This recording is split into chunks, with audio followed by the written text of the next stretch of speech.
मेरी चाची रोजाना पता नहीं कहाँ जाती है और जब लौट कर आती हैं तो बहुत थकी हुई और पसीने में भीगी हुई रहती है। उनके पास चलने की भी दम नहीं होता है। वह बस आते ही पंखे के नीचे खड़ी हो जाती है और पानी पीती है, फिर नहाने के लिए चली जाती है।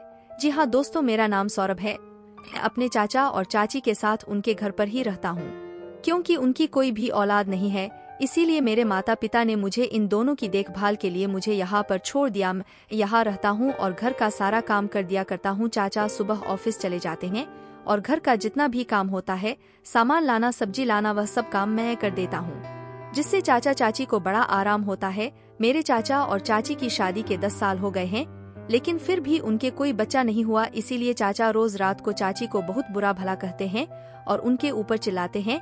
मेरी चाची यह सुनकर बहुत रोती है। हर रात को दोनों के बीच बहुत लड़ाई झगड़ा होता है।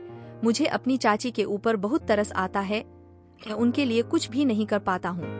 एक दिन मैंने देखा, चाचा जैसे ही ऑफिस चले गए, चाची तैयार होकर कहीं जाने लगी और मुझसे कहा कि सौरभ दरवाजा बंद कर लो, मुझे आने में थोड़ी देर होगी। और जब बहुत देर बाद चाची आई तो वह बहुत थकी हुई थी और पसीने से लथपथ थी और ठीक से चल भी नहीं पा रही थी। मैंने उनसे बहुत पूछा कि क्या हुआ चाची, लेकिन उन्होंने मुझे बताने से इनकार कर दिया। वह अपने कमरे में चली गई। एक दिन होता तो ठीक था, लेकिन यह कहानी तो हर दिन की हो गई थी। चाचा के जाते ही चाची चली जाती थी। मैंने उनका पीछा करने की कोशिश की तो मैंने देखा कि वह एक बड़ी सी हवेली में जाती थी। फिर मेरी हिम्मत नहीं हुई अंदर जाने की। मैं बाहर से ही देखकर वापस घर की तरफ भाग गया। ऐसा कई दिनों तक चलता रहा। मुझे बहुत गुस्सा आ रहा था और दिल में एक वो भी था कि आखिर वह उस बंगले में जाकर क्या करती हैं जो इतना थक जाती है। इन्हें एक दिन सोचा क्यों ना यह बात चाचा को बता दी जाए, लेकिन मैंने सोचा चाचा बहुत गुस्सा करेंगे और चाची को घर से भगा देंगे, इसीलिए मैंने चाचा से यह बात नहीं बताई। और अगले दिन मैंने चाची का पीछा किया और सोचा कि आज तो मैं यह पता करके रहूंगा कि आखिर चाची उस हवेली में जाकर आखिर करती क्या है।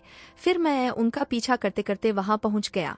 वह अंदर गई और अंदर से दरवाजा बंद कर लिया। फिर मैं उस हवेली के पीछे गया और वहां पर खिड़की से अंदर देखा तो मेरे होश उड़ गए। अंदर तो एक तांत्रिक बैठा था, उसके सामने चाची बैठी थी और वह चाची को कोड़ा से मार रहा था और कह रहा था कि इससे मार खाने से ही तुम जल्दी से माँ बन जाओगी और जितने भी पैसे लाई हो सब मुझे दान करो।